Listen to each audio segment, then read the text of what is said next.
Il est 20 h, bonsoir. On se retrouve pour un nouveau live. Bonsoir à toutes. Je vous laisse le temps d'arriver. J'espère que Cécile est connectée. Bonsoir. On va arriver et de nous rejoindre. Bonsoir à toutes. Bonsoir Bonsoir. Cécile. Ça va bien? Oui, ça va. Bon, j'ai une petite forme parce que je me suis fait vacciner hier. Je suis un peu patraque, mais oui, non, ça va. En forme pour ce soir. Bon, bah écoute, moi je suis ravie de t'accueillir pour ce live qui est très attendu, un sujet important pour les femmes, qui touche de nombreuses femmes et des femmes de plus en plus jeunes.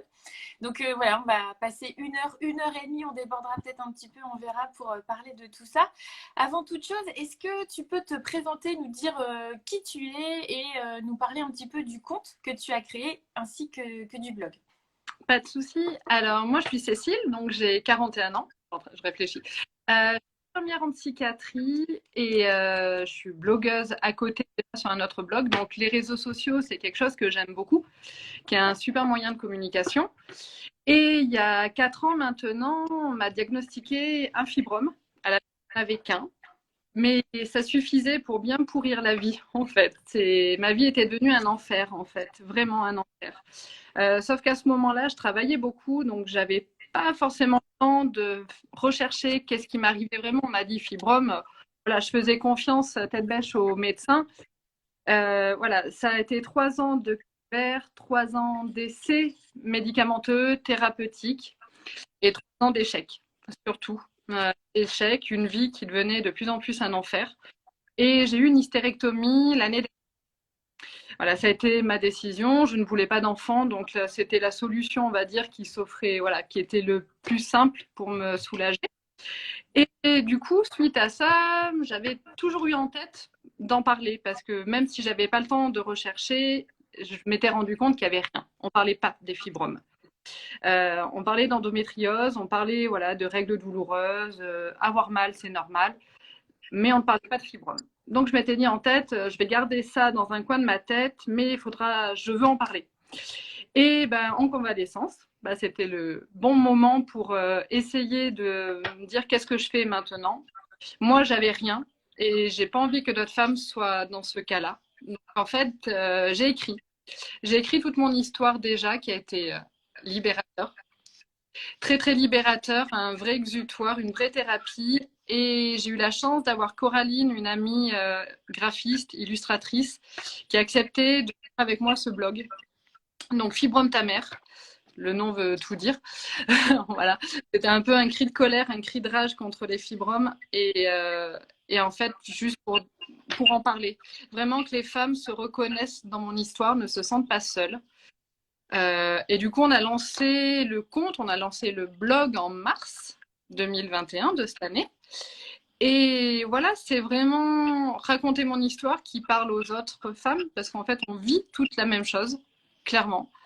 Et aussi donner des conseils, essayer d'élargir un petit peu la documentation, parler des traitements, parler des opérations, parler de toutes les alternatives. Et juste, il y a un but, vraiment un but, c'est de ne pas se sentir seul. Et on veut vraiment pas vulgariser, mais dédramatiser, on va dire tout ce qui se passe. Voilà, les règles, c'est normal. Par contre, avoir mal, ça ne l'est pas. Voilà, on veut vraiment parler de notre quotidien avec des fibromes. Alors, je suis désolée, je te balance un peu tout ça en vrac. Non, non, mais il n'y a pas de souci. Et juste pour revenir sur des choses que tu as dites et pour là aussi éclairer les femmes qui nous regardent, est-ce que toi tu avais des symptômes? Parce que il y a aussi beaucoup de fibromes. Alors je vais redéfinir ce que c'est aussi, peut-être aussi pour les femmes qui ne savent pas, mais un fibrome en fait c'est une tumeur, on va dire bénigne qui va se développer dans ou autour des muscles lisses en fait de l'utérus. Donc, il va porter différents noms selon l'endroit où il va se trouver. Donc, il peut se développer dans la paroi musculaire de l'utérus, au niveau du péritoine, mais aussi dans le tissu conjonctif. Et donc, en fonction de sa localisation, on va lui donner différents noms. Donc ça, c'est pour bien rappeler ce que c'est. Mais en l'occurrence, est-ce que toi, tu avais eu des symptômes ou pas? Parce qu'il y a aussi beaucoup de femmes qui découvrent en fait leur fibrome, on va dire, au cours d'un examen de routine, tout simplement. C'est ça. En fait, là, à l'heure actuelle, on est à peu près à une femme sur trois, une femme sur quatre qui aura un ou plusieurs fibromes de sa vie, mais toutes n'auront pas de fibromes. De symptômes, par contre. En fait, on peut très bien avoir des fibromes sans aucun symptôme. Moi, mon alerte, ça a été les règles.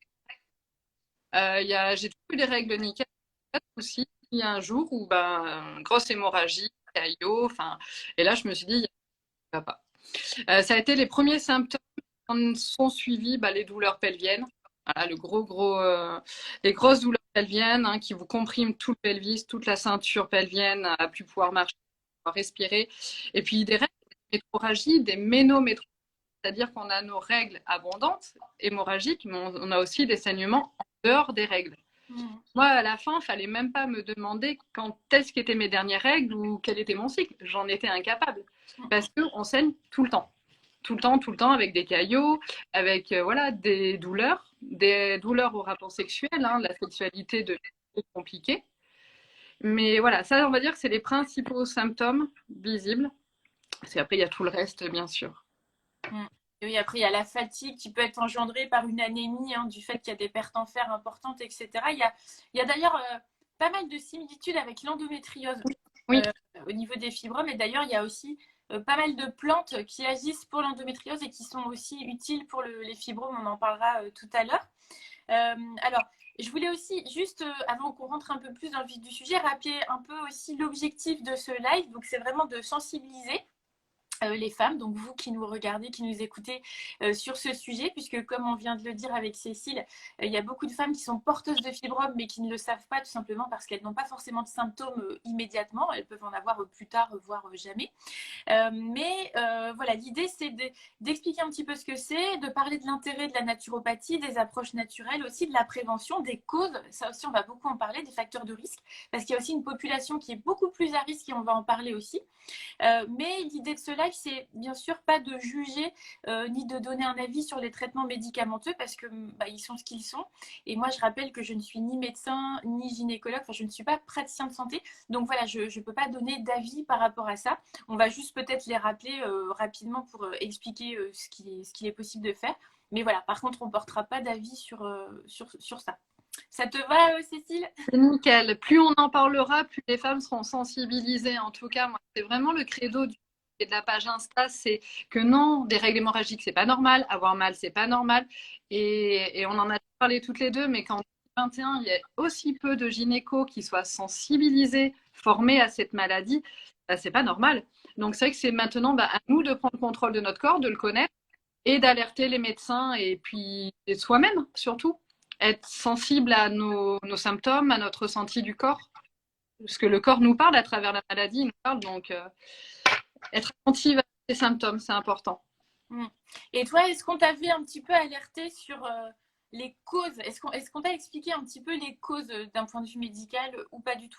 Absolument pas. Quand je suis allée voir mon gynéco, en fait, quand j'ai eu les premiers symptômes, je crois que j'ai fait comme tout le monde, je suis allée sur Internet.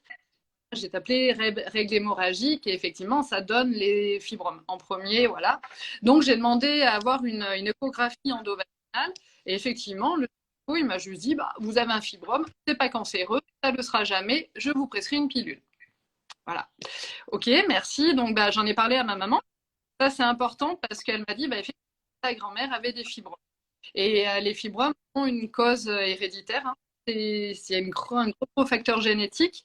Donc, c'est important de questionner toujours. Enfin, moi, je trouve que c'est important, même que ce soit pour le sein, enfin, pour toutes les maladies, questionner sa grand-mère et sa mère. En tout cas, si on les.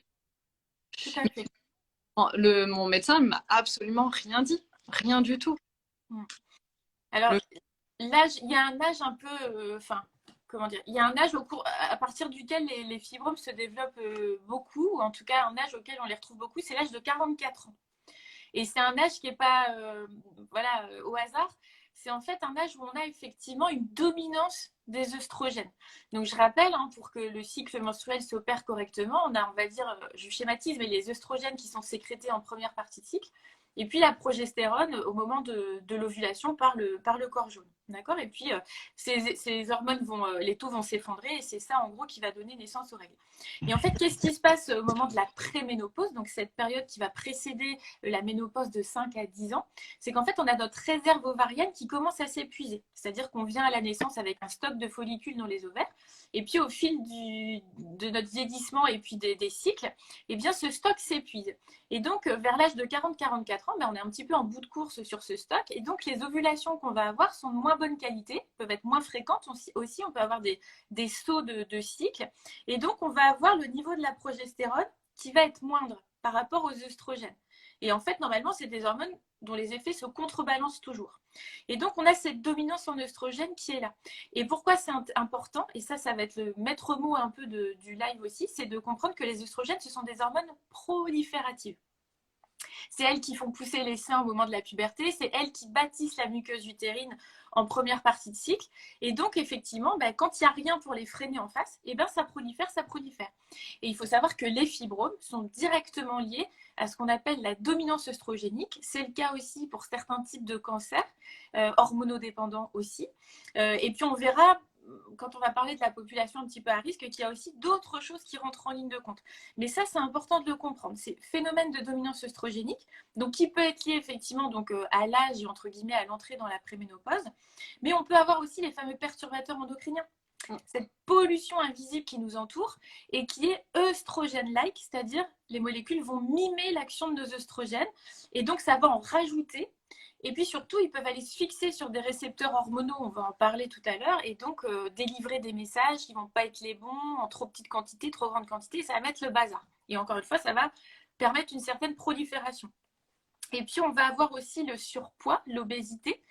Donc là aussi, parce que le tissu adipeux a la capacité, on va dire, d'aromatiser, c'est-à-dire de transformer donc, les androgènes, donc les hormones mâles, en estrogènes. Donc du coup, ça vient encore en rajouter. Le stress, donc là aussi par un phénomène que certaines personnes m'entendent souvent répéter, c'est ce fameux vol de la prégnénolone qui est le précurseur commun à la progestérone et au cortisol. Et puis la consommation d'alcool et l'alimentation, on va dire, conventionnelle qui contient effectivement aussi des xénoestrogènes. Donc en fait, il faut bien comprendre qu'il peut y avoir un terrain génétique et on va en parler. A priori, ça a l'air d'être peut-être le cas chez toi, d'après ce que tu avais l'air de dire. Mais il y a aussi toute cette hygiène de vie.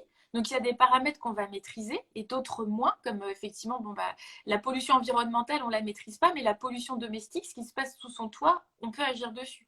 Donc, il y a tout ça vraiment qui est à prendre en ligne de compte. Alors moi, depuis là que j'ai lancé le blog et la page Insta, j'ai beaucoup de femmes qui ont des fibromes. Par contre, l'âge est beaucoup moins que 44 ans. Je Oui, pense que tous les perturbateurs endocriniens qu'on mange, qu'on bouffe à longueur de temps, ça a vraiment apparaît au niveau des fibromes, mais des femmes vraiment jeunes, de vingtaine des fibromes. Et ça fait peur, ça inquiète beaucoup, je trouve. de toute façon, il y a une véritable épidémie de problématiques hormonales chez les femmes et effectivement, des choses qui arrivaient assez tardivement aujourd'hui arrivent de plus en plus tôt. C'est le cas des ménopauses précoces, des insuffisances ovariennes prématurées, du syndrome prémenstruel. Enfin, il y a énormément de déséquilibres hormonaux chez les femmes. Enfin, moi, je le vois au quotidien. Et effectivement, tout ça est lié à l'impact de notre mode de vie et puis, oui, de cette pollution, de ces perturbateurs endocriniens. Tout à fait. Et tu vois, je rebondis aussi sur le que tu parlais. Moi, je me suis rendu compte au fil des 3 ans, on va dire que le fibrome, voilà, il faisait vie, mais c'était constant. Et la dernière année où l'opération, j'ai beaucoup travaillé double, enfin, c'était très compliqué et ça a clairement accéléré les symptômes. Mm. Et je pense que mon corps me lançait des alertes en disant maintenant, et voilà, plus je travaillais, plus j'étais, mais ça aggravait. Donc effectivement, enfin, ça joue beaucoup. Oui, alors Cécile, excuse-moi juste une petite seconde. En fait, est-ce que tu parles bien face à ton téléphone? Parce qu'en fait, ça coupe énormément quand tu parles. On a l'impression que le micro, il est couvert ou ça saccade énormément quand tu parles. Oups. Non? C'est pas mieux? Alors après, j'habite Alors, dans un ça vieil a l'air, immeuble, je sais pas. ouais, ça a l'air d'aller mieux. Ouais. D'accord, bon, bah, je le tiens comme ça alors, ça marche, pas de Ouais, souci. c'est juste, voilà, parce que c'est vrai que du coup, on n'entendait pas tout très, très visiblement, Pas donc de souci. ok. Mais en tout cas, oui, le stress est un facteur hyper aggravant. Alors, ce qu'il faut expliquer, donc, alors les symptômes, bah, tu les as décrits, hein, c'est effectivement les règles abondantes, les règles hémorragiques, le spotting, avec des douleurs qu'on peut avoir, une sensation de pesanteur aussi. Oui. Euh, Ouais. Et puis, on peut avoir aussi des envies d'uriner fréquentes parce que si ça appuie sur la vessie, bah, ça entraîne des mictions qui peuvent être fréquentes, des douleurs lors des rapports sexuels, des troubles digestifs aussi, là aussi de la constipation puisque selon la taille, selon la localisation, eh bien, ça peut venir compresser en fait les intestins et donc du coup les selles ne peuvent pas s'évacuer correctement. Donc voilà un petit peu au niveau des traitements. Donc toi, tu le disais, tu as eu des traitements médicamenteux avant de subir ton intervention. Oui, j'ai eu 2 pilules, 2 ou 3 pilules, 2 stérilés. J'ai eu un traitement également, mais qui a été arrêté Le parce qu'il fibristal. l'ESMIA.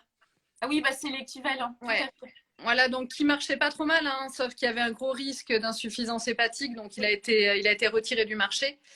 Et j'étais replacée à une autre pilule. Non, en fait, j'ai bouffé des hormones beaucoup, beaucoup trop et ça ne marchait jamais. En fait, il y en avait qu'un au début, mais qui était très mal placé. En fait, moi, j'ai beaucoup de femmes qui vont me dire il est très gros, en fait, peu importe la taille du fibrome ou des fibromes. J'ai des lectrices qui en ont une dizaine, qui en ont une quinzaine. Ils sont très gros. Moi, j'en avais qu'un qui faisait 5 cm. Et il pouvait te causer les mêmes symptômes et les mêmes désagréments qu'une dizaine de fibromes. Donc, ne pas se fier vraiment sur la taille ou enfin, c'est vraiment la localisation qui va compter. Tout à fait. Et effectivement, alors les traitements hormonaux qui sont donnés, c'est souvent justement des anti-estrogènes, parce qu'effectivement, Oui, les estrogènes alimentent, comme je vous le disais, c'est prolifératif. Donc, ça va alimenter le fibrome. Et effectivement, il y a après, donc c'est le létrozole, les antagonistes de la GnRH, tout ce qui est anti-estrogène, en gros, grosso modo. Au niveau de la chirurgie, donc là, c'est pareil, il y a différentes techniques qui sont utilisées.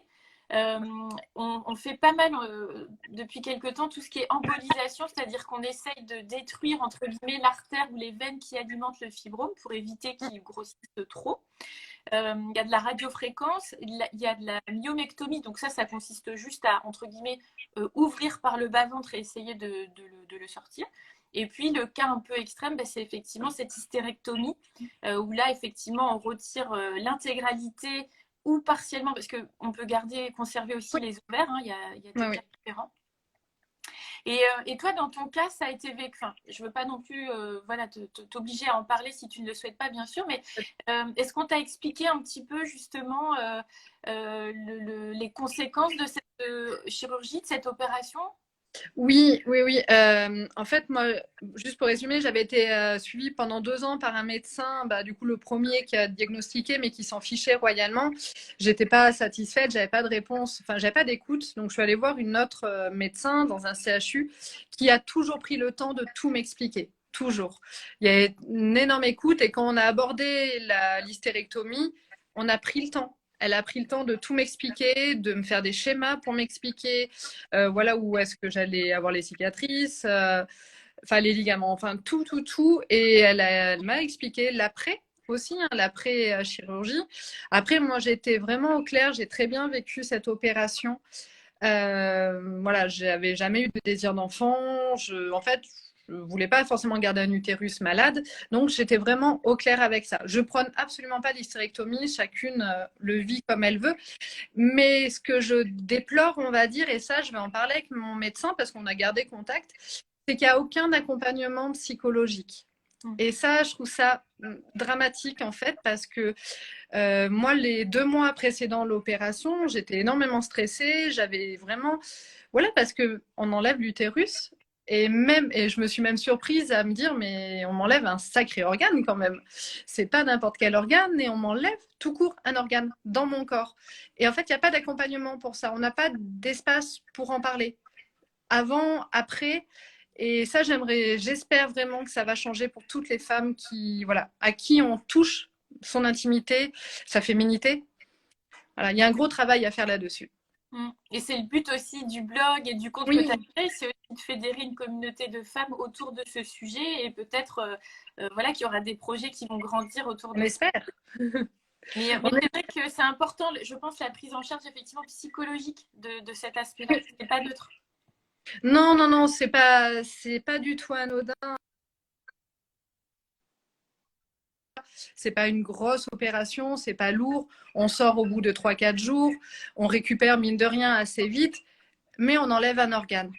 Et quelqu'un qui va se faire amputer d'un pied, d'une main, d'un bras, il va avoir un soutien psychologique. Pourquoi nous, on nous enlève un organe interne? Pourquoi il n'y en a pas, en fait? Voilà. Mm, Moi, c'est une grosse interrogation et ça va être un de mes petits combats à mener. mm, mm. Alors, effectivement, mais c'est très important de le souligner en tout cas, et j'espère que bah, ce live aussi va contribuer à faire connaître le compte, ton blog, pour avancer sur ce sujet. Est-ce que tu veux qu'on aborde maintenant on va dire, la population, entre guillemets, les femmes à Oui, risque, le sujet qu'on avait évoqué? oui, bien sûr, bien Alors, sûr. est-ce que tu veux en parler un petit peu, toi, ou est-ce que comment tu veux qu'on fasse? Oui, bah après, là, une chose importante, voilà, dans les femmes, en fait, tu as évoqué tout à l'heure les facteurs de risque. Donc, il y a l'âge, voilà, l'hérédité, le facteur de stress, de surpoids. Mais quand on dit qu'il y a une femme sur 4 qui a des fibromes, c'est des femmes blanches. Et malheureusement, il y a un gros facteur ethnique, c'est qu'il y a une femme sur 2 d'origine afro-antillaise qui sera touchée par les fibromes. Tout Et à fait. c'est dingue, enfin, c'est terrible. Et je Et crois que ça, tu avais trouvé, du coup, toi, les explications, hein, tu m'as oui, dit. oui, tout à fait. Je les avais vus pendant mes cours et c'est juste que je les avais plus clairement en tête, pour vraiment les expliquer. Donc, je me suis bien replongée dedans. Et en fait, il y a deux facteurs. Il y a deux explications possibles. Alors, c'est le cas pour les fibromes, hein, mais c'est le cas aussi pour tout ce qui est lié à la dominance en œstrogène. Donc, tout ce qui est en mode prolifératif. Donc, l'endométriose, le SOPK, puisque pour le coup, même s'il y a un excès d'hormones mâles, il y a quand même une dominance œstrogénique, et tout ce qui va être certains types de cancers hormonodépendants. Donc effectivement, les femmes de type afro, entre guillemets, vont être beaucoup plus sujettes. Et pour les fibromes, je lisais une étude, c'est 9,7 fois plus de cas de fibromes chez les femmes de type afro que chez le type, entre guillemets, caucasien. Et ça s'explique par deux facteurs. Alors, je vais essayer d'être claire pour vous expliquer parce que ce n'est pas hyper simple. Le premier, c'est l'histoire des récepteurs œstrogéniques.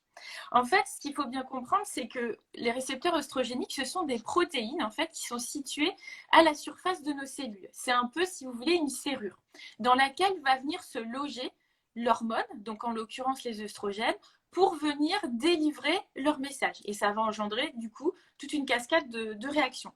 Donc, ce qui se passe, c'est que quand on produit nos œstrogènes, et ben, du coup, ils se baladent dans le flux sanguin, ils sont liés à certaines protéines qui sont des sortes de petits taxis, et puis ils atteignent leur destination, qui est cette fameuse cellule, et donc elle va venir s'emboîter, cette hormone, à la manière d'une clé dans une serrure. Et donc, il va y avoir une réaction. Ces récepteurs, il faut savoir qu'on en a partout, sur beaucoup d'organes, et pas juste au niveau de la sphère urogénitale. Et en gros, ce qui va se passer, c'est que, par exemple, quand on est adolescente, eh bien, c'est ça qui fait pousser les seins.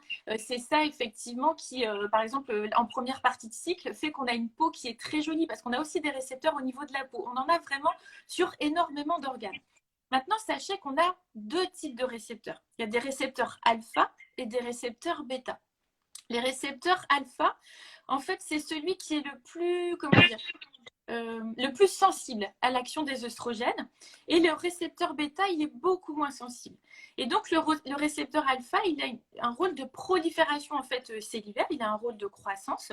Et donc, il est promoteur de certaines tumeurs, certains cancers. C'est lui qu'on cherche quand il y a des cancers du sein, notamment, pour voir si on peut faire une chimio ou tel traitement, pour voir si le traitement va être efficace ou pas.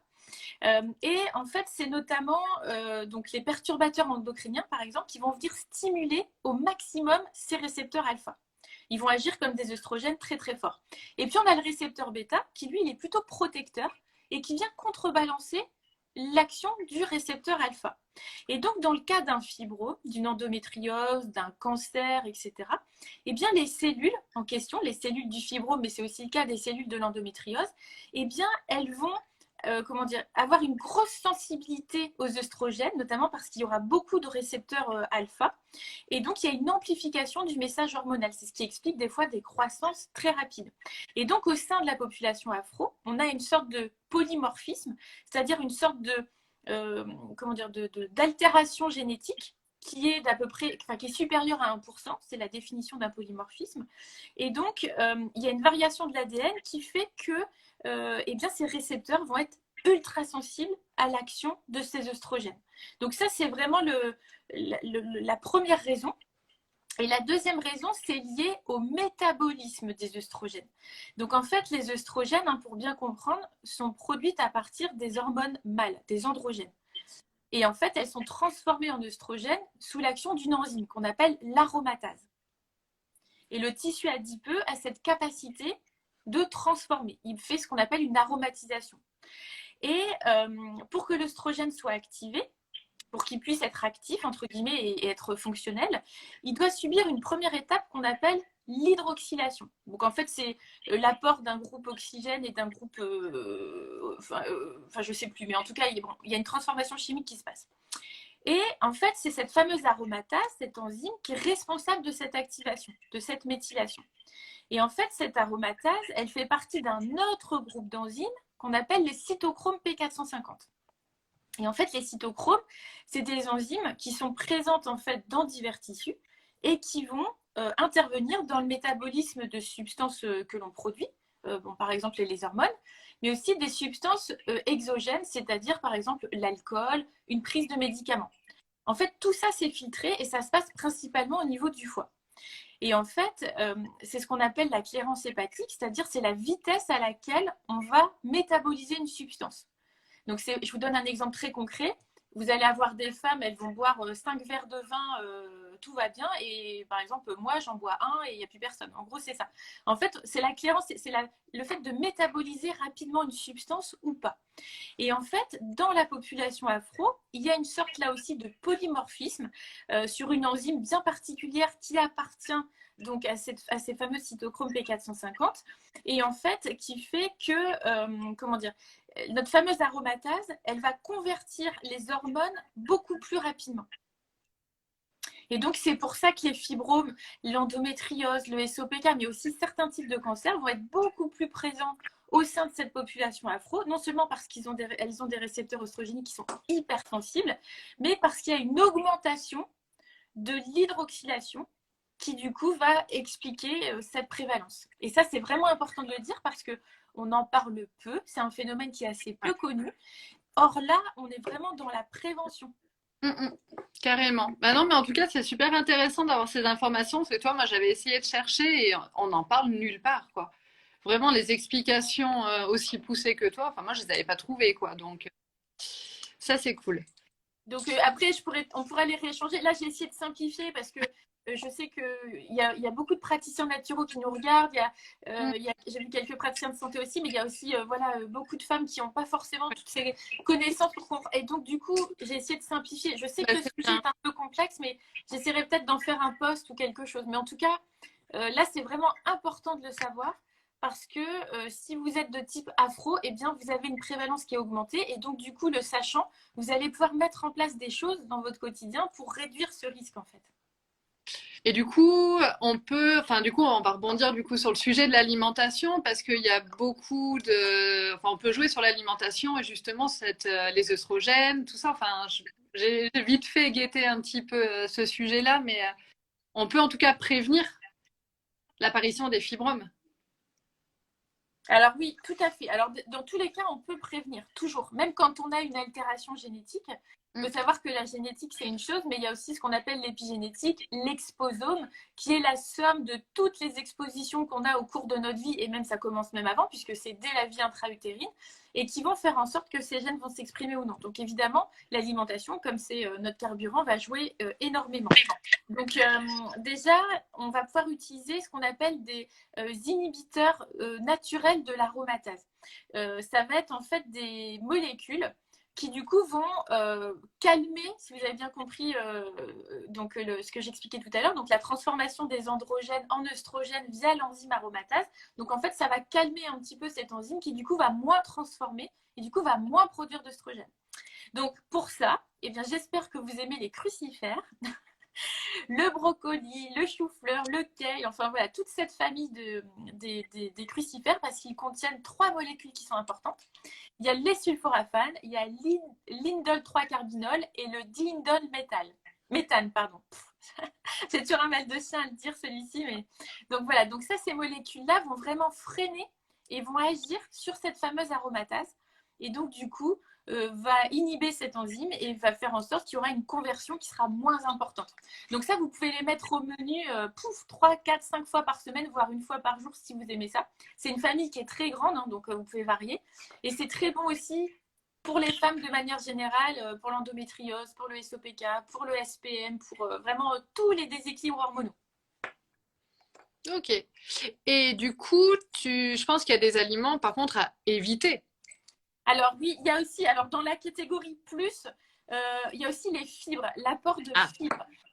Alors, c'est bon pour le transit, notamment si effectivement on a un bah fibrome qui oui. est mal placé et qui engendre une constipation, mais surtout puisque les fibres donc, vont favoriser, on va dire, les selles régulières. Et pourquoi c'est important? Et ça, j'en ai déjà parlé à plusieurs reprises, c'est qu'on a au sein de notre intestin un microbiote. Donc, c'est un ensemble de bactéries hein, qui est là pour nous aider effectivement à bénéficier à plein des nutriments que l'on mange, puisqu'ils nous aident à les transformer. Et dans ce microbiote, on a une population très spécifique qu'on appelle l'estrobolome. Et en fait, cet estrobolome a la capacité de modifier les œstrogènes. C'est-à-dire qu'en fait, quand on produit des œstrogènes, donc tout ça c'est filtré par le foie, donc ce que je vous expliquais tout à l'heure, l'hydroxylation, la méthylation, et enfin comment dire, les œstrogènes entre guillemets usés doivent être excrétés hors du corps. Donc ça se fait soit via les urines, et donc ça passe par les reins, soit via les selles, et auquel cas, ça passe forcément par l'intestin. Et le problème, c'est que quand on a un estrobolome qui va produire cette enzyme qui s'appelle la bêta-glucuronidase, en trop grande quantité ou en trop peu quantité, ça va dépendre, et bien soit ça va accélérer la sortie de ces œstrogènes, ou au contraire, on va les réabsorber. Et du coup, pouf, ça en remet en circulation, en plus de celles qu'on produit, les xénoestrogènes des perturbateurs endocriniens, l'alcool, le stress. Et du coup, on se retrouve avec notre balance qui est complètement déséquilibrée. Donc ça, c'est pour ça que c'est important d'avoir un transit régulier. Mais surtout, si on a des problématiques digestives, de surtout les régler, en fait. D'accord. Et il me semble qu'il y a aussi, enfin, de ce que j'avais lu et de ce que tu dis, il y a une chose importante à faire, c'est enfin, prendre soin de son foie. Qu'on n'en parle pas assez de détoxifier son foie, mais enfin, dans ce que j'ai lu, ouais, ça a l'air d'être hyper important. Mais du coup, ouais, c'est ça, c'est pour le bon passage, enfin, bien filtrer, on va dire, les hormones. C'est ça, hein, si C'est j'ai ça, tout. c'est pour une bonne détoxification des oestrogènes. Mais si tu as bien suivi mon explication, en fait, le problème, c'est que, alors, ça se voit souvent, et enfin voilà, je suis pas là pour porter des critiques ou autre, mais en fait, le truc, c'est qu'on ne fait pas de détox sur un intestin qui est perturbé. Tout simplement parce qu'on va relarguer des toxines et des toxiques, on va les remettre en circulation et ils peuvent être potentiellement réabsorbés derrière par notre intestin via ce fameux estrobolome et la sécrétion de la bêta-glucuronidase. Donc, dans l'ordre, quand il y a une problématique digestive, on règle la problématique digestive, microbiote, perméabilité, et quand tout va bien, et si on est au printemps ou à l'automne et que la personne a assez de vitalité, on fait une détox. D'accord. Il y a des Oh, règles. Hein. En fait, c'est un terme qui a été beaucoup galvaudé, la oui, détox. oui. Et ça veut dire plein de choses. Mais la vraie détox hormonale, il y a vraiment un cadencement, il y a une saison pour le faire. Il y a des préalables à vérifier avant. D'accord. Oui, non, mais effectivement, comme tu dis, on a l'impression qu'il y a une mode de détox, tu le vois partout, alors, avant, après les fêtes, en plus, là, on y arrive plein pot, mais oui, c'est bien, c'est devenu à la mode. Du coup, c'est intéressant de remettre les choses à leur place. Mais là, on disait, voilà, on parlait sur le côté prévention, et est-ce que l'alimentation peut jouer aussi pour réduire, on va dire, ou en tout cas ne pas faire grossir un fibrome une fois qu'ils sont là? Est-ce que ça, c'est possible avec l'alimentation? Alors oui, alors il y a des préalables. Déjà, on va éviter tout ce qui contient des facteurs de croissance, donc les produits laitiers. On va faire attention aussi aux aliments, aux fruits et légumes, de les prendre comment dire, en biologique si possible, d'éviter effectivement les pesticides puisque ça va rajouter du coup. Et alors par contre, il y a un sujet sur lequel moi je suis pas hyper à l'aise parce que et du coup ça va en faire sourire certaines qui me connaissent parce que j'arrive jamais à me positionner, c'est nos fameux phytoestrogènes. Parce que j'ai encore fait de grosses recherches sur le sujet, j'en ai déjà fait pour la ménopause et j'en ai refait de nouveau.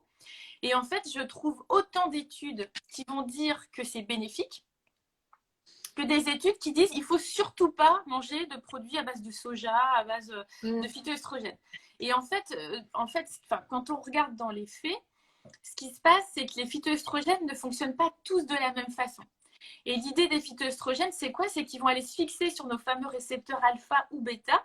Et donc, vous avez bien compris que s'ils vont se fixer sur les alpha, ben, c'est prolifératif, donc ça va augmenter le risque de développer un fibrome. Par contre, s'ils vont se fixer sur les récepteurs bêta, là, on a dit que ça contrebalançait les récepteurs alpha. Et le truc, c'est qu'il n'y a pas un phytoestrogène qui fonctionne forcément de la même façon. Et du coup, on en déduit que voilà, ce serait a priori bénéfique. Mais moi, j'ai vu aussi beaucoup de choses aux États-Unis où ils disent qu'il faut complètement bannir les phytoestrogènes. Alors, je ne sais pas, toi, quelles infos tu avais trouvées? Moi, je les avais plus dans le fait de les éviter, effectivement, quoi. Ouais. Le feu, je suis pas du tout aussi calée que toi, mais le peu que j'avais lu ou cherché, effectivement, c'était dans les choses à bannir. Ouais. Et j'avoue que c'est un sujet sur lequel je suis pas à l'aise parce que en fait, tu trouves autant d'études pour que d'études contre.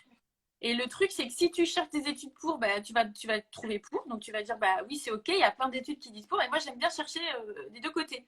Bah, bien et sûr. Du coup, là, j'ai vraiment trouvé les deux sons de cloche. Donc, en fait, je pense qu'au final, il y a... Et en plus, c'est pareil, les phytoestrogènes, on ne comprend pas encore bien tout leur mode de fonctionnement.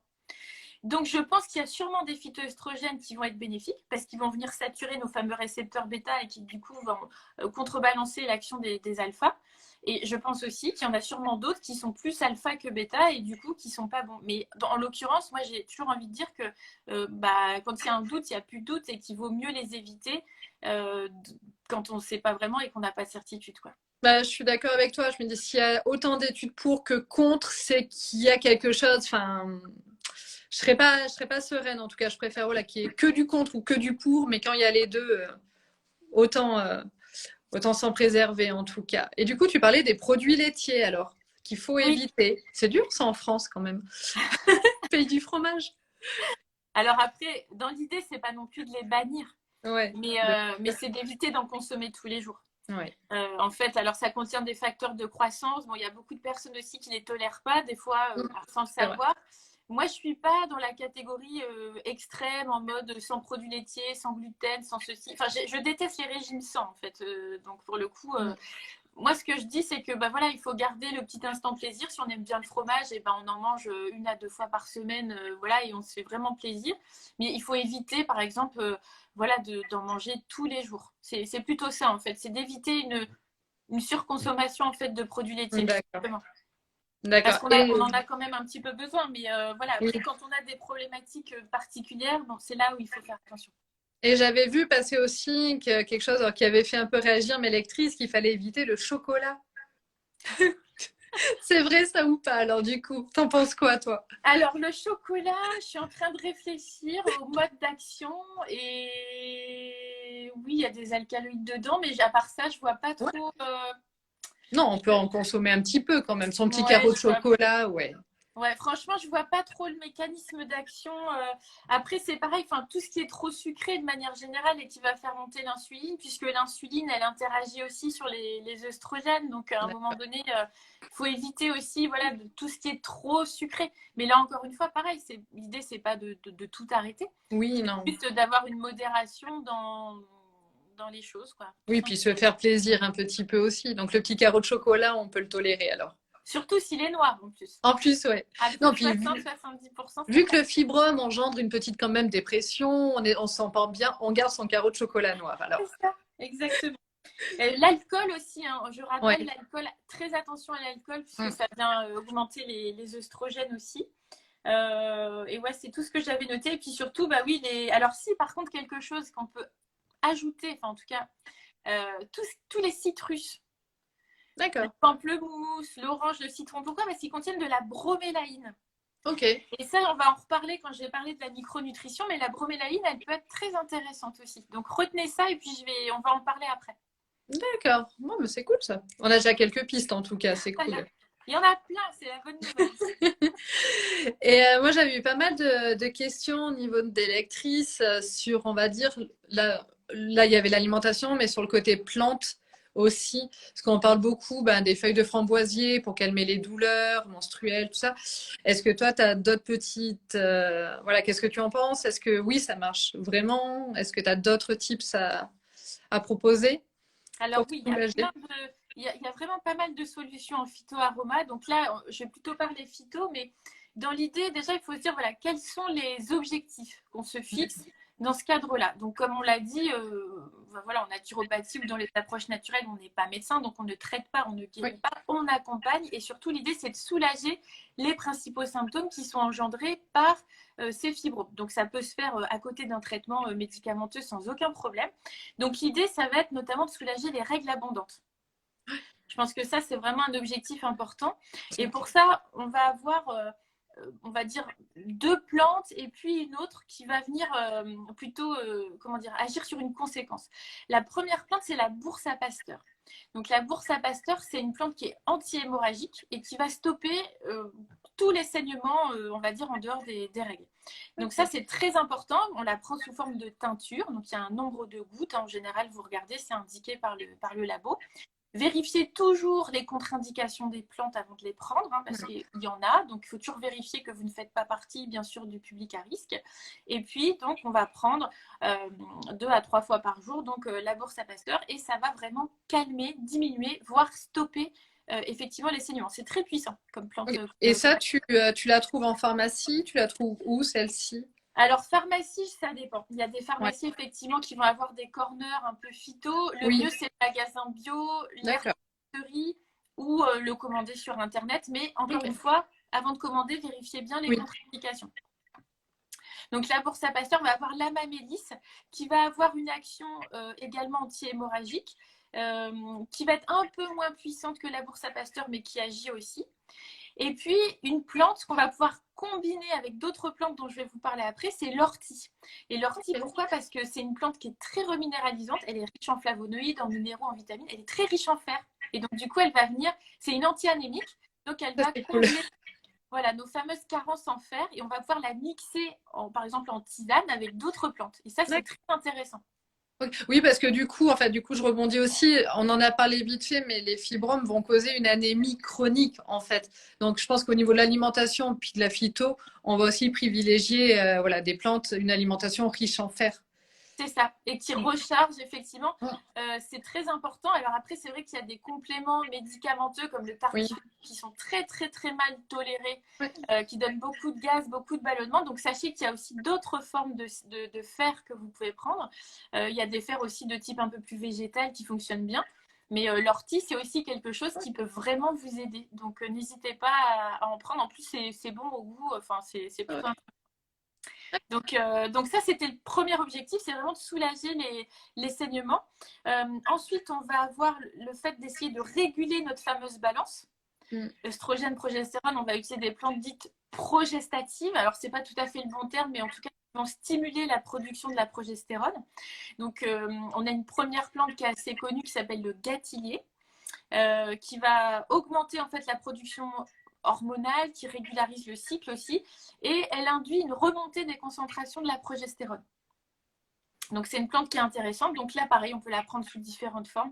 La teinture, ça peut être intéressant sous forme de comprimé. Après, il faut voir un petit peu le titrage et puis sous quelle forme c'est conditionné. Mais ça, c'est intéressant. On va avoir l'alchimie. Donc là, on va pouvoir la coupler à l'ortie, par exemple, dans le cadre d'une tisane, qui a une action anti-fibrome, elle est anti-hémorragique. Elle régule les saignements aussi. Donc cette plante, elle va posséder Ouais. aussi des tanins qui vont agir sur les tissus de l'utérus pour justement comment dire, les tonifier. C'est une plante qu'on recommande beaucoup aussi pour l'endométriose, donc très intéressante. Je l'avais testée, cette plante, et elle n'avait pas fonctionné sur moi, tu vois. Ça, alors je sais pas, est-ce que je l'avais pas testée assez longtemps ou pas, mais elle m'avait fait presque l'effet inverse. Tu l'avais Après, pris pendant combien de temps? alors, bah, pas longtemps parce que du coup, ça me reprovoquait des saignements. Donc, du coup, je l'avais arrêté assez souvent, mais en même temps, mon fibrome a mis en échec tout ce que j'essayais. Donc, Mais après, voilà, c'était juste mon exemple, mais peut-être que je ne l'ai pas essayé assez longtemps. Il faut quand même, voilà, il faut un certain délai avant que ça marche, on va dire. Oui, il faut se laisser un petit peu de temps quand même. Il faut se laisser 2, 3 semaines quand même Ah, pour voir les premiers effets. oui, Après, c'est vrai que les plantes, alors logiquement ça fonctionne bien, mais encore une fois, après on est tous et toutes différentes. c'est Donc des ça. fois, il y a effectivement des plantes avec lesquelles on n'a pas d'affinité. Bon, ça s'explique pas vraiment. Enfin, après, c'est des histoires de récepteurs Oui, aussi, mais oui, et en puis général, j'étais elles pas marchent. patiente. J'ai pas été assez patiente du tout aussi. Mais, parce que je crois qu'au bout d'un moment, on est tellement désespéré aussi qu'on veut que ça marche tout de suite maintenant. Mais non, non, en tout cas, je l'avais essayé. Non. Mais oui, c'est bien aussi de rappeler qu'on est toutes différentes et que ce qui marche sur quelqu'un, voilà, et c'est important aussi de le rappeler. Oui, et du coup, je rebondis aussi sur ce que tu viens de dire, tu vois, mais l'idée aussi, c'est ça, avec les approches naturelles, c'est qu'il faut se laisser le temps. Ouais. C'est pas aussi rapide que l'allopathie. Effectivement, là, on est sur l'hygiène de vie, on essaye d'agir sur les causes profondes de ces problématiques, donc forcément, ça prend un peu de temps. Donc voilà, il faut se laisser un peu de temps, il faut être un petit peu patiente, mais ça fonctionne. Ouais. Super. Donc voilà. Alors, après, au niveau des autres plantes et sur un sujet que tu avais abordé tout à l'heure, c'est effectivement le travail du foie Mm. et des intestins. Puisqu'effectivement, donc, pour rappeler, donc, il y a cette fameuse détoxification des hormones qui s'opère, etc. Et donc, comme je vous expliquais, toutes les femmes n'ont pas la même capacité à métaboliser. C'est cette histoire de clairance hépatique. Et du coup, selon son profil, entre guillemets, on va utiliser telle ou telle plante. Donc en fait, c'est principalement les plantes détox comme l'artichaut. On va avoir le chardon-marie, par exemple, le pissenlit, le curcuma qui peut être aussi intéressant. Le radis noir, c'est un petit peu plus costaud. Donc plutôt, voilà, chardon-marie, artichaut, pissenlit. Donc là aussi, de les prendre régulièrement, soit sous forme d'ampoule, c'est ce qui est peut-être de plus Mm. pratique. Il y a des comprimés aussi, enfin, en tout cas des gélules. Mais c'est vraiment important pour soutenir le bon fonctionnement du foie, la fameuse dégradation donc hormonale pour justement faire en sorte que tout ça s'élimine correctement. Et du coup, voilà, cette détox foie, tu la préconises au printemps et à l'automne, à peu près. Alors, en fait, je vais te faire une réponse un peu de polichinelle. Mais en fait, tout dépend. C'est-à-dire qu'en fait, quand on dit détox, là encore, la vraie Mm. détox dans les règles de l'art, etc., effectivement, c'est printemps-automne. Ça, c'est la grosse détox. Mais on peut utiliser des plantes détox au quotidien. Le romarin aussi, oui, tout à fait. Merci. C'est une très bonne plante aussi, qui a en plus un côté tonifiant quand on a une anémie, qu'on est un petit peu fatigué par les pertes en fer. Le romarin non seulement agit sur le foie, mais il donne aussi un petit coup de fouet. Donc très très très très bonne suggestion, je l'avais oublié. Merci. Donc oui, dans l'idée, c'est qu'on va quand même pouvoir prendre des plantes détox au quotidien, mais par contre, on fait rien d'extrême à côté. Parce que souvent, dans le mot détox, on se dit j'allège mon alimentation, je fais un jeûne, je fais une purge, je fais des jus. Et non, surtout pas à cette saison. Et surtout pas voilà, sur un terrain peut-être déjà un petit peu fragilisé, fatigué. Donc, on peut prendre des plantes détox au quotidien. N'oublie pas de faire des pauses. Donc, soit on les prend 5 jours sur 7 ou 3 semaines sur 4 pour faire ce qu'on appelle des fenêtres thérapeutiques pour que les organes puissent un petit peu se reposer aussi. Et ça, on peut le faire à des doses minimales, il n'y a pas de problème. Ok, d'accord.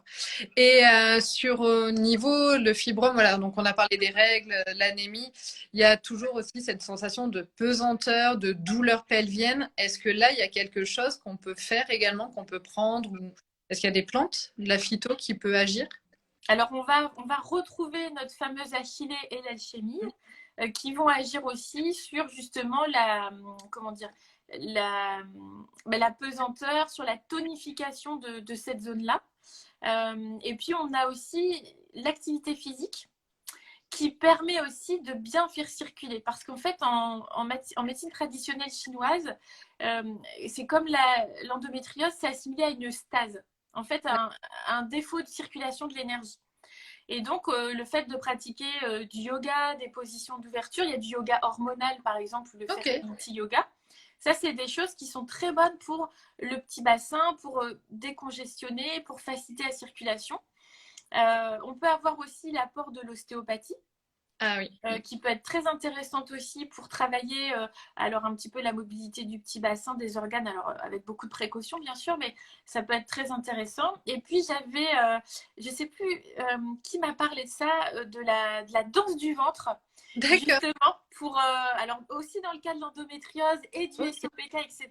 Mais c'est vraiment voilà, une danse qui est très féminine dans l'esprit, mais qui fait vraiment beaucoup travailler le bassin et qui du coup permet vraiment une très très bonne circulation de l'énergie. Donc l'alchimie, l'HT, le curcuma et puis toutes ces plantes qui vont vraiment être des congestionnantes de l'utérus et du petit bassin. Bah, du coup, toi, je rebondis vraiment sur ce que tu dis sur l'ostéopathie. Moi, j'en ai fait quasiment un an après l'opération. J'avais des adhérences. Et clairement, je conseille vraiment à toutes les femmes qui ont des fibromes ou de l'endo ou du SOPK de se renseigner si autour de chez elles, il y a une ostéo spécialisée en urogénital parce que clairement, elles font des miracles. C'est vraiment quelque chose qu'il faut aller faire. Moi, je le conseille beaucoup Ah ouais. dans mes approches parce qu'effectivement, il y a beaucoup, beaucoup de bienfaits. Ah Et oui.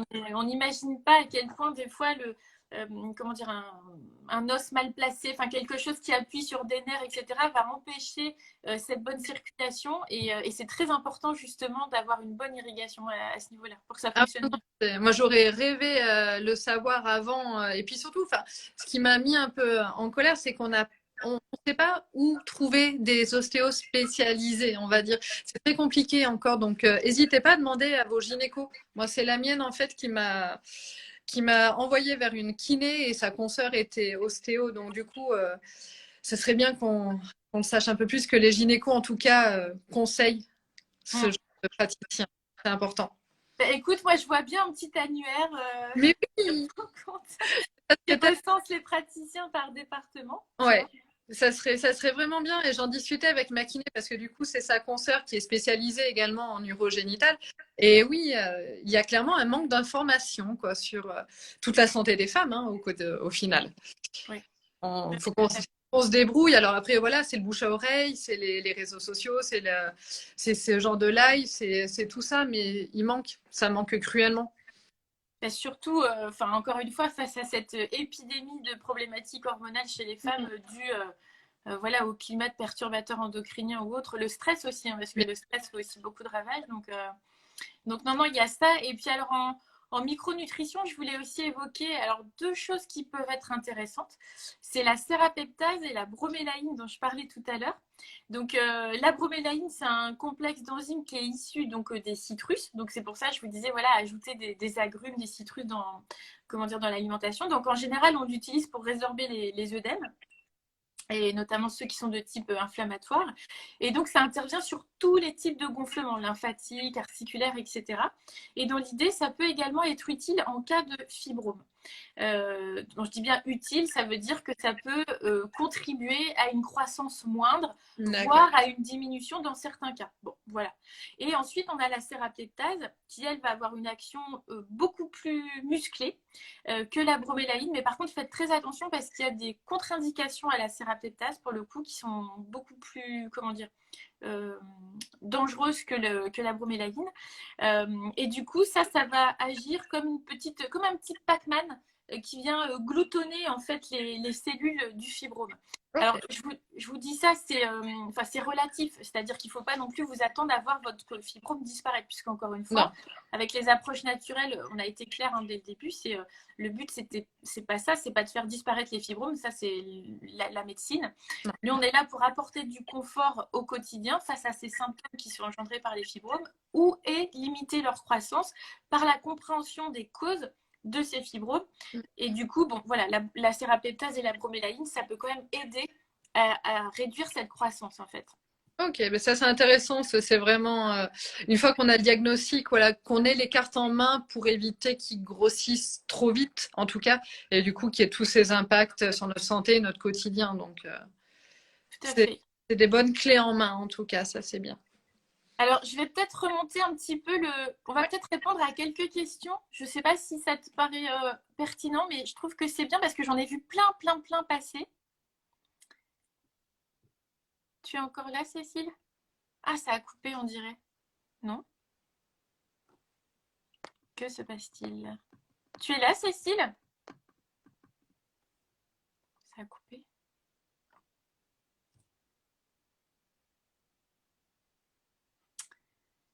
Alors, est-ce que vous me voyez encore pour le coup?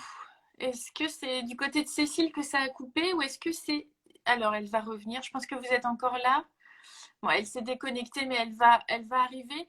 Donc, je reprends un petit peu donc, le fil des questions du coup. Donc effectivement, vous me dites qu'il faudrait davantage de sensibilisation pour les femmes afro. Tout à fait. C'était le but aussi dans ce live. Coucou. Je suis de retour. Ça fait couper. C'est ça. Donc oui, je répondais à quelques questions Oui. en disant oui pour la sensibilisation pour les femmes afro. Donc oui, tout à fait, c'était le but. On en avait parlé avec Cécile et de vous expliquer pourquoi. Et encore une fois, de comprendre que malgré ce polymorphisme génétique et ces prédispositions, vous avez les moyens d'agir via votre hygiène de vie et tout un tas de mesures que vous pouvez mettre en place. Mais en tout cas, c'est vraiment important de le savoir parce qu'il y a beaucoup de professionnels de santé qui n'en parlent pas, voire qui ne le savent pas. C'est vrai. Et les fleurs de bac pour le soutien émotionnel. Alors, les fleurs de bac, oui, ça peut être intéressant pour le soutien émotionnel. On a aussi les huiles essentielles en olfaction, pareil, hein, qui vont pouvoir agir sur la gestion des émotions. Donc, les fleurs de bac, alors, le souci, c'est que pour les conseiller, il faut savoir un petit peu dans quel état émotionnel se trouve la personne. Donc, souvent, ça va être soit la fatigue, soit le fait, effectivement, ça peut être la tristesse, enfin voilà, c'est un deuil aussi hein, quand on a une opération comme une hystérectomie, etc. Ça peut être vécu des fois comme ça. Donc voilà, ça va dépendre en fait on va dire, des émotions du moment. Et il y a des petits questionnaires en ligne hein, que vous pouvez faire aussi pour essayer de trouver les bonnes fleurs selon votre état émotionnel du moment. Donc du coup, c'est un peu compliqué de répondre comme ça pour le coup. Moi, je sais que les 2 mois précédant l'opération, j'avais pas mal quand même voilà, psychologiquement, c'était dur, émotionnellement, je me suis pris quand même une grosse claque. Hein. Parce que même si j'étais au clair avec l'opération, ben, c'est un gros changement, c'est un cap. Et du coup, je prenais pas mal de fleurs de bac quand j'avais des montées, on va dire, d'angoisse et que je ne gérais plus mon stress. Et du coup, bah, c'était le rescue. Ouais. Et j'en prenais en sublingual parce que ça agissait plus vite. Et effectivement, alors voilà, moi en tout cas, j'avais l'impression que ça calmait bien, en tout cas. C'était quelque chose que je prenais assez facilement. Et je crois que jusque la veille de l'opération, j'en ai pris quelques fois par jour quand je sentais que ça montait un peu trop. Ouais, ça fonctionne bien. Et l'aroma en olfaction aussi, c'est pareil. Hein, si on est sensible aux odeurs, ça fonctionne assez bien. Alors, je remonte un petit peu le fil des questions. Alors, est-ce qu'on est plus assujetti à la rétention d'eau? Non, pas forcément. Non, je vois pas de lien là pour le coup. Non. Je crois que j'avais vu passer aussi la question sur l'aspect cancéreux des fibromes quand j'avais dit qu'effectivement la seule réponse que mon gynéco la première fois m'avait dit c'est vous inquiétez pas, il sera pas cancéreux. Non, un fibrome n'est jamais cancéreux. Et je trouve que c'est important de le rappeler. C'est une tumeur mais qui ne deviendra jamais cancéreuse. Au moins ça devient dans le fibrome. C'est ça. Et puis après, il y a aussi une période qui est favorable, c'est la ménopause, puisqu'effectivement, à la ménopause, donc on a un arrêt de production des œstrogènes par les ovaires. Et donc, du coup, souvent, c'est pour ça qu'il y a beaucoup de stratégies qui, selon l'âge de la personne et la taille, etc., on va essayer de contenir la croissance pour atteindre la ménopause et faire en sorte qu'on n'ait pas à opérer ou etc. Par contre, attention aussi aux femmes qui ont été opérées de fibromes ou qui ont un terrain à fibrome et qui vont prendre le traitement hormonal substitutif à la ménopause, puisque ça peut faire reflamber les fibromes. C'est le cas aussi pour l'endométriose. Il y a énormément de similitudes entre les deux pathologies, je vous le dis depuis le début, mais c'est aussi le cas à la ménopause pour l'endométriose. Si on prend un traitement hormonal substitutif, ça peut faire reflamber l'endométriose et donc du coup les fibromes aussi. Et effectivement, la ménopause, on va dire que on peut presque, un médecin va conseiller d'attendre la ménopause pour l'arrêt des fibromes. Du coup, il n'est plus nourri, le fibrome. Il va mourir tout seul. Mais voilà, après, selon l'âge où on a les fibromes, c'est très long d'attendre. C'est très, très long. Après, oui, si votre mère ou votre grand-mère est ménopausée jeune, ça peut être encourageant, mais c'est compliqué. Après, je reviens aussi sur les chirurgies. La myomectomie ou l'embolisation, c'est une très bonne solution hein, selon votre cas, s'il y a un désir de grossesse ou quoi. Mais voilà, les fibromes peuvent revenir malheureusement aussi. Donc, avoir un petit peu tout ce que tu as dit, voilà, éviter de le faire grandir, la croissance, tout ça, c'est important parce que ça peut revenir malheureusement. Ouais. Tout à fait. Si on a un terrain, une dominance œstrogénique, ou si on a effectivement les fameuses altérations génétiques dont je parlais, qui sont très courantes dans la population afro, mais qui sont aussi visibles chez les femmes de type caucasienne aussi. Hein. Il y a une prévalence qui est moins importante, mais elle peut exister aussi. Donc, c'est pour ça que tu me disais, bah oui, ma grand-mère, elle en avait eu, peut-être ma maman. Donc, quand effectivement, il y a on va dire une lignée un peu génétique, et ben, c'est vrai que je ne sais pas si les études ont été faites de la même manière que sur la population de type afro pour aller vérifier si, par exemple, au sein d'une même famille, on peut avoir les mêmes altérations génétiques, par exemple. C'est intéressant, ça serait intéressant. Ouais. Et une question qui est revenue sur le est-ce qu'un fibrome peut apparaître après un choc psychologique?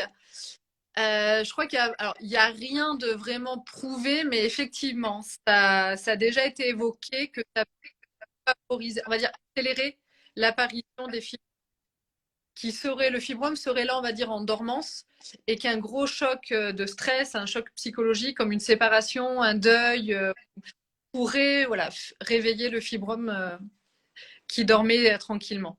Ben là aussi, il y a une composante psychologique, mais qui se matérialise par du physique. Oui. C'est-à-dire qu'encore une fois, le cortisol, qui est l'une des hormones du stress, va détourner la prégnénolone, qui est le précurseur commun au cortisol et à la progestérone. Et du coup, il y aura moins de progestérone qui sera produite et du coup, trop d'œstrogène. Et donc, on retombe sur un climat de dominance en œstrogène. Donc, il y a un départ qui est psychologique. Mais du coup, il y a la conséquence, effectivement, elle est physique derrière aussi. Ouais. Après, le corps et l'esprit sont intimement et indéniablement liés. Hein, ça, c'est... Puis on le voit avec, dès qu'on a une maladie. Moi, je l'ai vu tout au cours et encore maintenant. Même si j'ai plus d'utérus ni de fibrome, le corps et l'esprit sont liés encore. Ça, tout à fait. Donc, alors dans les questions que j'avais eues, moi de mon côté, donc les fibromes, la ménopause, on en a parlé. Le cancer, tu en as parlé, tu avais eu la question aussi. Moi, j'avais eu la question de savoir est-ce qu'on peut faire disparaître un fibrome avec la naturopathie ou des approches naturelles. Donc, si vous regardez ce live depuis le début, vous comprenez que non, ce n'est pas possible. En tout cas, il faudrait faire des échos de contrôle, etc. Mais non, je ne pense pas. Je pense que c'est vraiment la composante d'une meilleure hygiène de vie, couplée à des traitements et tout un tas de choses. Donc, encore une fois, c'est cette approche intégrative qui mixe à la fois la naturo et la médecine allopathique. On a quelqu'un qui nous dit mon gynécologue m'a conseillé la chirurgie de mes fibromes, mais je ne suis pas prête à le faire vu que je suis toujours sous traitement hormonal et que je ne saigne pas beaucoup. Qu'en pensez-vous? Ça dépend de votre âge, de si vous avez déjà des enfants, si vous avez. Elle a 45 ans. 45 ans, j'avais pas. Ouais, c'est une question qui est très dure à répondre. Ça. Alors moi, quelque chose que j'ai toujours conseillé et que du coup, je l'ai fait pour moi, c'est toujours demander un deuxième avis aussi médical ou chirurgical. Parce que tous ne sont pas formés pareil, tous n'ont pas la même approche, la même sensibilité. Et en tout cas, s'il y a une réponse ne vous convient pas vraiment, vous questionne, vous turlupine, allez voir quelqu'un d'autre. Vraiment. Même s'il faut voir 2, 3 médecins différents, faites-le. Et puis surtout, si vous ne vous sentez pas prête, en fait, j'ai envie de dire, écoutez-vous. Enfin, ne faites pas quelque chose que vous n'êtes pas prêt. Si vraiment le fibrome ne vous embête pas plus que ça, ça se réfléchit. Ça se réfléchit. Mais en tout cas, moi, je conseille vraiment d'aller voir 2 ou 3 médecins différents. C'est important. Oui, c'est un bon conseil, en effet. Tout à fait. Non, c'est important parce que, en tout cas, de ne pas rester sur quelque chose qui ne vous convient pas. Et puis, prendre le temps, surtout, prendre le temps. C'est pas évident, une opération, quelle qu'elle soit, même si c'est qu'une, entre guillemets, myomectomie, ça reste une opération, on touche à l'intime, on touche à notre utérus.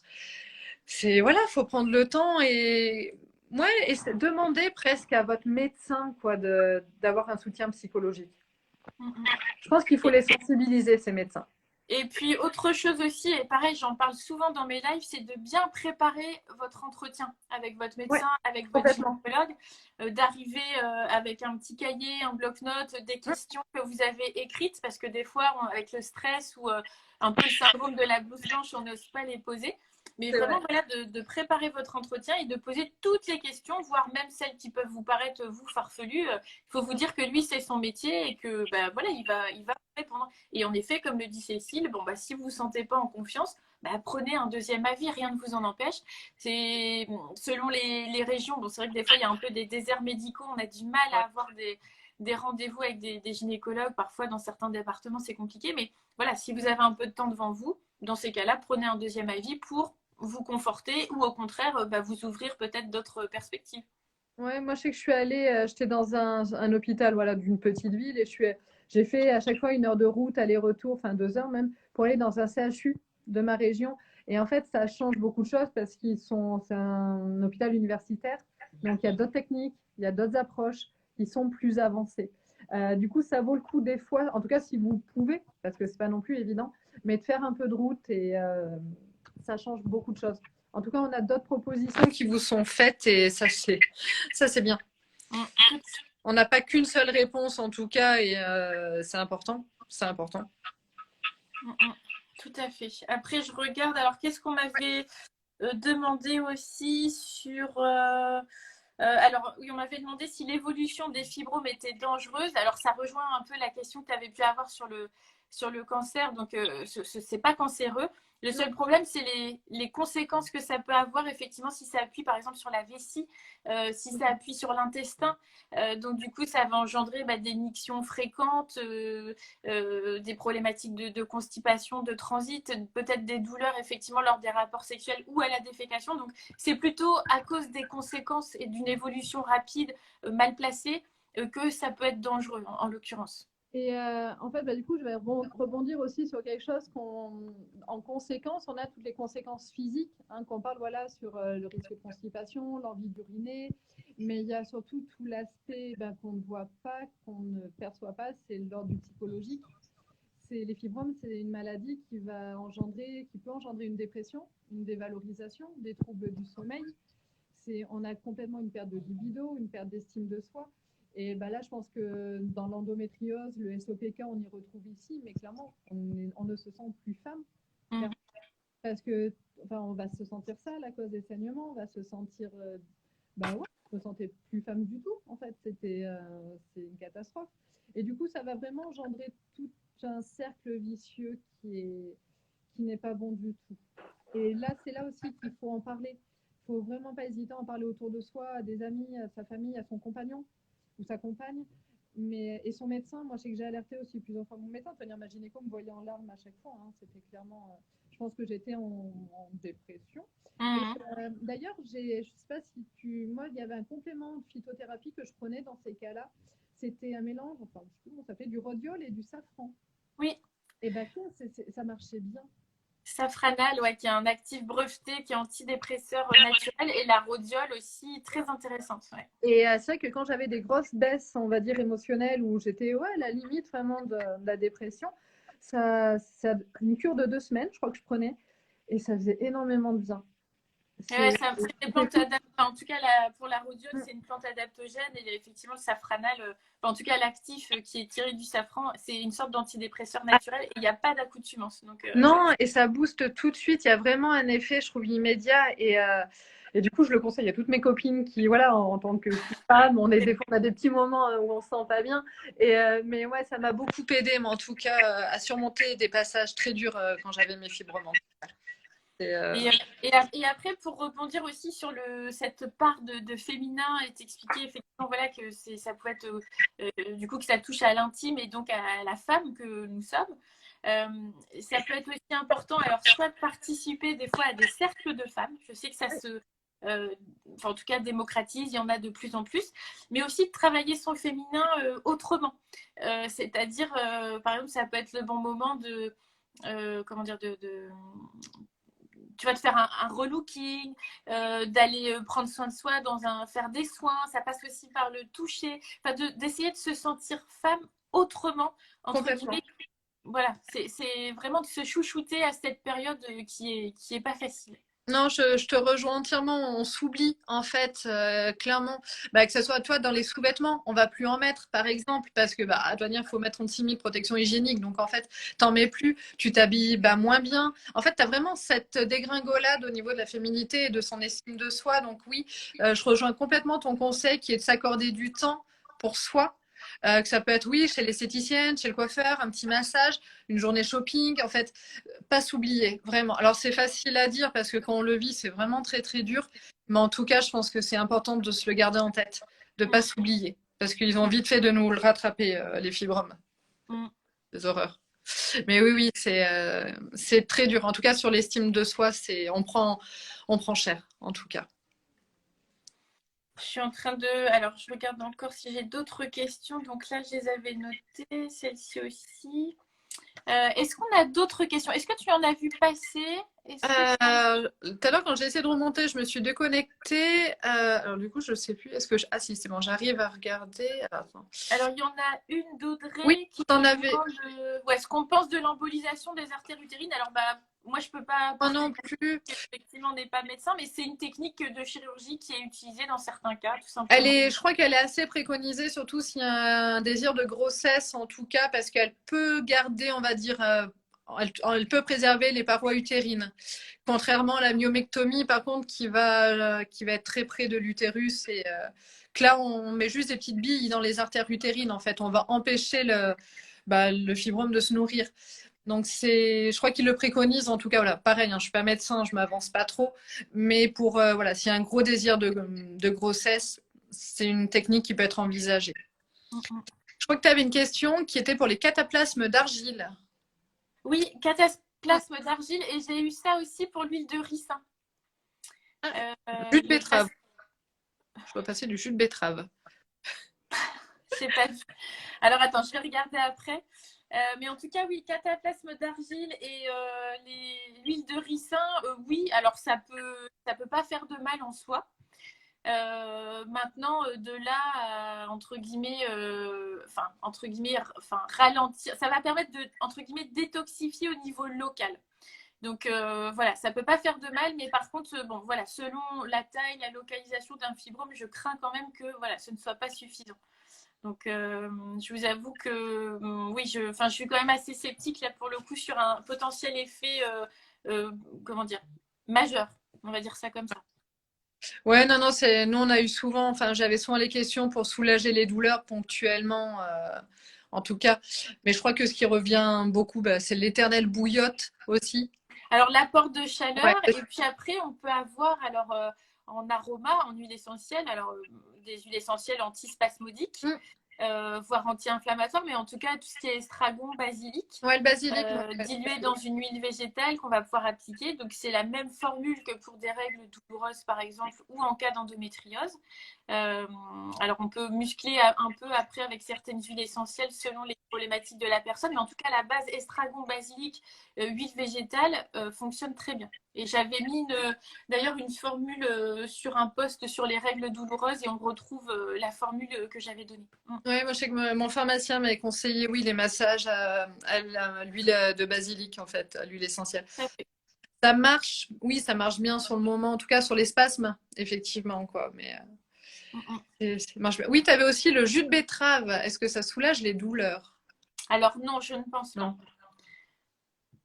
Non, il n'y a pas de. Enfin, je vois pas d'effet. Enfin, en tout cas, par rapport à la composition ou autre, non, je ne vois pas du tout. Non, je, Non, j'en je ne avais vois jamais entendu non plus parler. Ouais. Non, je suis en train de revenir sur la question. Ouais, jus de betterave, donc non. Alors, ça, non, je crois pas. Je crois qu'on a. Après, le jus de betterave ne fera pas de mal dans le sens où il va être reminéralisant. Il y a plein de vitamines, de minéraux, donc c'est voilà, vous pouvez en prendre, il n'y a pas de souci. Mais par contre, il y aura aucun impact sur la douleur. Mm. Les compléments pour freiner l'évolution des fibromes, alors on en a parlé, il y a des plantes qu'on va pouvoir utiliser, on en a parlé dans le live tout à l'heure, et puis la sérapeptase, pardon, la bromélaïne aussi, donc l'alchimie, voilà, il y a différents axes en fait qu'on a évoqués tout à l'heure. Ouais, Je crois qu'on a fait le tour des questions. Ouais, il n'y a plus de questions. Alors, là, il y a une personne qui nous dit, voilà, désir de grossesse, les médecins m'ont dit de faire une congélation d'ovocytes avant l'embolisation, car il y avait de faibles risques, effectivement, si les billes ne devaient pas aller là où il fallait. Tout à fait. Ouais, ça, c'est effectivement un bon conseil. Oui, après, voilà, toutes les, on va dire, les techniques chirurgicales, à 100%, il n'y en aura pas par l'hystérectomie. Toutes comporteront un risque de récidive ou que ça ne fonctionne pas, en tout cas. Donc oui, je pense que si la personne a un réel désir de grossesse, ça peut être une bonne idée, oui. Ouais, c'est une décision qui est sage. Après, c'est vrai que voilà, chaque chirurgie comporte des risques, hein. Malheureusement, le geste parfait n'existe pas et Non, donc c'est effectivement une décision importante à prendre. Donc, non, et puis vraiment pour toutes les techniques, en tout cas chirurgicales, il faut vraiment se laisser le délai de réflexion, vraiment pas hésiter à questionner votre médecin, vraiment lui poser toutes les questions. Pas de questions idiotes en tout cas, que c'est son corps quand même, c'est un peu notre vie, notre corps. Donc hésitez vraiment pas à questionner votre médecin sur les suites, sur le pendant, après. Enfin, il y a pas de questions bêtes, quoi, en tout cas, mais allez pas, foncez pas tête baissée si vous vous sentez pas prête, en tout cas. mm, mm. C'est important. Je rebondis sur la remarque de Mélodie par rapport à la bromélaïne, la fluidification du sang, etc. Donc oui, comme je vous disais tout à l'heure, vérifiez les contre-indications. Il y en a pour la bromélaïne et la sérapeptase. Donc après, voilà, moi je vous dis, mais après, charge à vous de vérifier les contre-indications. Mais en effet, c'en est une. Tout à fait. Tout à fait. Donc c'est pour ça que je vous ai dit, faites bien attention de bien vérifier avant de commander ou de passer commande. Pour la sérapeptase, on peut même avoir l'apparition de bleu, hein, carrément, avec du sang qui se met à coaguler à un moment donné. Donc là, c'est vraiment des signes où il faut vraiment arrêter la prise. Donc vérifiez bien les contre-indications. Si effectivement vous faites partie du public à risque, bah, bien sûr, vous ne prenez pas. Et quand bien même vous faites partie d'un public, entre guillemets, autorisé à prendre, il y a une surveillance effectivement à faire. Donc, il faut bien lire ce qui est noté sur le produit. Ok. Oui, après, rien ne doit être pris sans surveillance, entre guillemets, je pense. Mais pour tout, hein, de toute façon, Ouais, rien pour tout. n'est anodin. Le moindre complément alimentaire, la moindre plante, etc. Il y a rien d'anodin, quoi. Mais je pense que c'est important de le rappeler parce qu'en plus, là, on voit un peu surgir peut-être un effet de mode, entre guillemets, mais des huiles essentielles, de la phytothérapie. On en entend beaucoup parler, mais c'est bien de le rappeler effectivement que bah, tout le monde ne peut pas en prendre, que, pardon, des contre-indications, que voilà, c'est à prendre en tout cas avec précaution. Je pense que c'est Tout à fait. faut se le rappeler, c'est important. Donc, je revérifie quand même mes petites notes pour être sûre qu'on a évoqué tout ce qu'on devait évoquer, mais je pense qu'on a quand même bien fait le tour. Bah oui. Donc, en tout cas, voilà, j'espère que ce live vous aura plu. Parce que c'était vraiment voilà, quelque chose, un sujet en tout cas, moi, sur lequel j'ai toujours beaucoup de questions. Et donc, bah, du coup, je trouvais que c'était intéressant d'en parler. Et puis, bah, du coup, quand j'ai découvert ton compte, forcément, c'était une évidence. Donc, est-ce que tu peux nous dire un petit peu comment on peut te joindre, ce que tu proposes sur le blog? Oui. Alors, sur le blog, il y a eu, on va dire, toute mon histoire.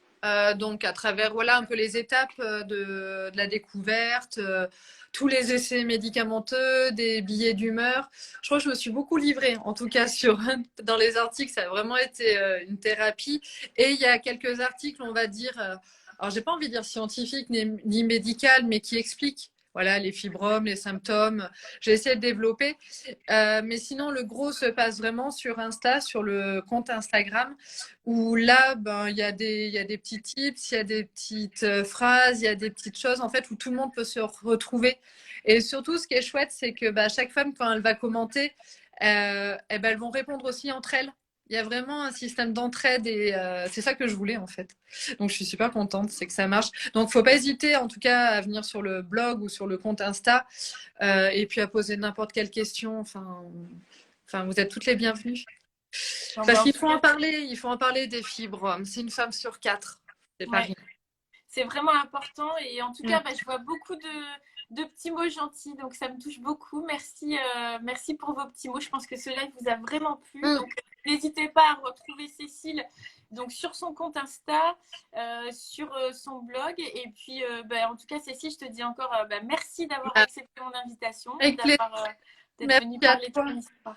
Non, merci à toi. J'étais vraiment très contente quand tu m'as proposé ce live parce que voilà, moi j'aime en parler parce que oui, c'est un peu mon combat. Et, je sais pas, mais ça me fait plaisir parce que on n'en parle pas assez, même de la santé des femmes tout court. Enfin, on en avait déjà parlé toutes les deux vite fait, mais il y a tellement à faire que donc plus on parlera de tout ça, plus on vulgarisera aussi. Voilà, les règles, les maladies gynéco, que ça ira mieux. Oui, merci à toi. En tout cas. En tout cas, merci beaucoup. Et puis, je vous souhaite une bonne soirée à toutes. Merci de votre présence. Et puis, oui, ce live sera posté donc, en replay. Donc, si vous n'avez pas pu rester jusqu'à la fin ou si vous êtes arrivé à la fin, eh bien, vous pourrez tout revoir. Voilà. Un grand merci. Bonne soirée. Salut. Ciao.